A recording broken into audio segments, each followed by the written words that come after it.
आज सुरू असलेल्या महानगरपालिकेच्या निवडणुकीमध्ये मार्कर पेनची शाई ही पुसल्या जात आहे। अशा प्रकारे मोठ्या प्रमाणात एक संभ्रम पसरवला जात आहे।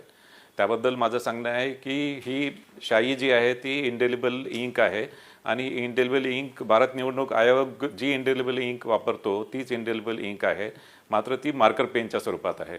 आणि हे मार्कर पेनच्या स्वरूपात राज्य निवडणूक आयोग हे 2011 पासून हे मार्कर पेन वापरत आहे आणि यामध्ये ही शाई आहे, ही शाई ॲक्च्युली पुसली जात नाही आणि विशेष करून ही शाई एकदा लावल्यानंतर त्याच्यामध्ये एक साधारणतः 12 ते 15 सेकंडमध्ये ती ड्राय होते आणि तितक्या कालावधीमध्ये मतदार हा मतदान केंद्रामध्येच असतो आणि या शाईविषयी कुठल्याही प्रकारची शंका उत्पन्न करणे किंवा कुठल्या प्रकारचे व्हिडिओ हे बाहेर प्रसारित केले जात आहे आणि एक मतदारांमध्ये संभ्रम पसरवला जात आहे। याशिवाय मला सांगायचं आहे की मतदार हा मतदान केंद्रामध्ये आल्यानंतर मतदान प्रतिनिधी असतात, जे उमेदवाराचे मतदान प्रतिनिधी असतात ते मतदाराची ओळख पटवून देतात आणि ते ओळख पटवल्यानंतर त्या मतदाराला मतदान करण्याचा हक्क असतो। त्यांना त्या मतदाराबद्दल काही ऑब्जेक्शन असेल तर ते ऑब्जेक्शन ते प्रिसाइडिंग ऑफिसरकडे नोंदवू शकतात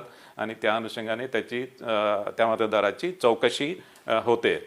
एखादा मतदार मतदान केल्यानंतर पुन्हा मतदान केंद्रामध्ये आला तर त्या संदर्भात आणि यामध्ये मतदान प्रतिनिधी आणि प्रिसाइडिंग ऑफिसर हे त्या संदर्भात तपासतील आणि त्यांना जर आढळून आला की तोच मतदार पुन्हा मतदान करायला आला तर त्या मतदारावर कारवाई केली जाईल।